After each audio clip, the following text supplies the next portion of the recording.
आज हम जानेंगे पनडुब्बी में इस्तेमाल होने वाले सोनार सिस्टम के बारे में। यह सिस्टम क्या है, कैसे काम करता है और पनडुब्बी में इसका महत्व क्या है।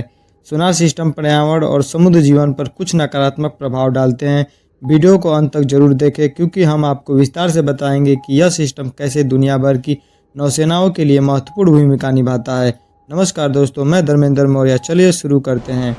सोनार सिस्टम का विकास 20वीं शताब्दी में हुआ।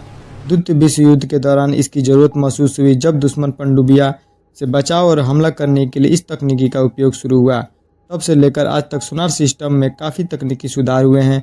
आज के आधुनिक सोनार सिस्टम में डिजिटल प्रोसेस, बेहतर सटीकता और अधिक दूरी पर पता लगाने की क्षमता है। सबसे पहले आइए जानते हैं सोनार सिस्टम क्या होता है। सोनार का मतलब होता है साउंड नेविगेशन एंड रैंगिंग।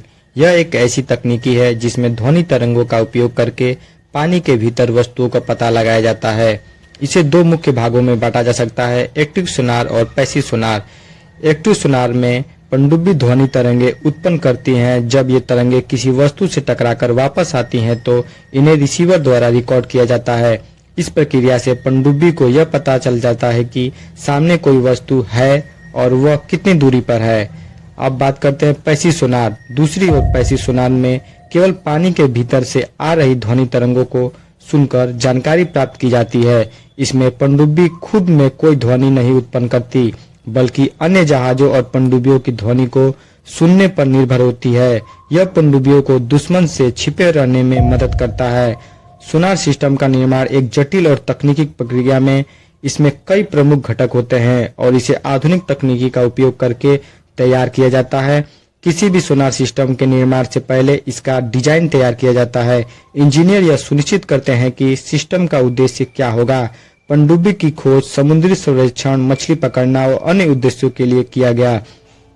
अब सवाल यह उठता है कि पनडुब्बी में सोनार सिस्टम इतना महत्वपूर्ण क्यों है। समुद्र के गहरे पानी में जहां रोशनी पहुंच नहीं पाती वहीं विजुअल नेविगेशन संभव नहीं होता। ऐसे में सोनार सिस्टम ही एकमात्र ऐसी तकनीकी है जिससे पनडुब्बी अपने आसपास की स्थिति का पता लगा सकती है। यह सिस्टम पनडुब्बी को समुद्र में मौजूद चट्टानों, जहाजों, अन्य पनडुब्बियों और यहां तक कि समुद्र जीवों के बारे में जानकारी देता है। सोनार सिस्टम के बिना पनडुब्बियां दुश्मन के जहाजों और पनडुब्बियों की गतिविधियों को सटीक पता नहीं लगा सकती। इसके अलावा यह सिस्टम पानी के अंदर संचार और नेविगेशन में भी मदद करता है।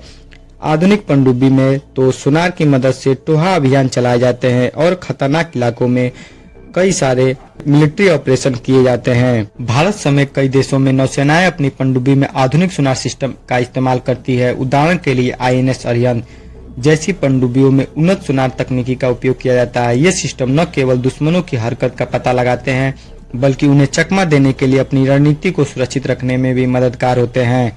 सोनार सिस्टम का उपयोग समुद्र में वस्तुओं को पता लगाने, नेविगेशन और संचार के लिए किया जाता है। हालांकि इसके कई फायदे हैं, लेकिन यह पर्यावरण और समुद्र जीवों पर भी कुछ नकारात्मक प्रभाव डाल सकते हैं। सोनार की उच्च फ्रीक्वेंसी ध्वनि तरंगे समुद्र जीवों जैसे व्हेल और डॉल्फिन की नेविगेशन प्रणाली को बाधित कर सकती है, जिससे वो दिशा भटक सकते हैं, डिप्रेशन में आ सकते हैं और किनारे पर आ सकते हैं। समुद्र में रहने वाले जीव अक्सर अपने संचार और नेविगेशन के लिए प्राकृतिक ध्वनि संकेतों पर निर्भर रहते हैं, जो सोनार की कृत्रिम ध्वनि के कारण बाधित हो सकते हैं।